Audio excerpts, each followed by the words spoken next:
Hi guys, Donald here and welcome back to the channel. Today we are making a slow cooker Mongolian beef. This is spectacular. It's deep with flavor, it's rich with sauce, and you get left with spectacularly tender pieces of meat. Now the recipe I'm making for you today is one that you can make in a slow cooker, or you can do it in a big pot or a Dutch oven or a casserole. Whatever you have in your kitchen, you can make this recipe. And the best part of it is that it only takes a small bit of effort and you get left with a show-stopping dinner. So let's get into the cooking. So we're gonna start off with a bowl of sliced steak and add in 4 tablespoons of corn flour.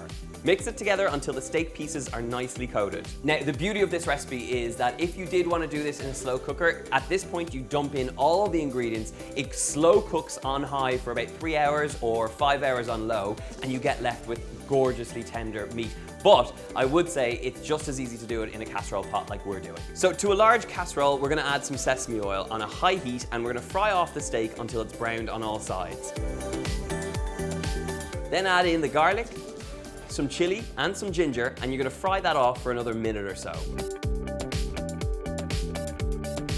Next, add in a little white pepper for seasoning. You're gonna follow that with a hefty amount of low sodium soy sauce, 175 milliliters of water, and a generous amount of brown sugar. The sweetness here is what brings this recipe alive. You get that gorgeous, salty, sweet concoction that wraps itself around tender pieces of meat. This is gonna be an absolutely gorgeous supper. Right, that's all coming together nicely, so you're just gonna stir everything through until it's completely coated. Once it's all stirred through and it's come up to temperature, I'm gonna lower the heat, place a lid on top, and this is now gonna cook out for an hour and a half or until the meat is tender and the sauce has slightly reduced. Now, this is one of those recipes where you do have to eyeball it. With any slow braised meat dish, it's important that you check on it. So I might say an hour and a half, but it could take a little bit longer. So keep your eye on it. And the best way to know that it's done is to take 2 forks and just press the meat apart. It's just gonna be meltingly tender, and that's how you know it's done.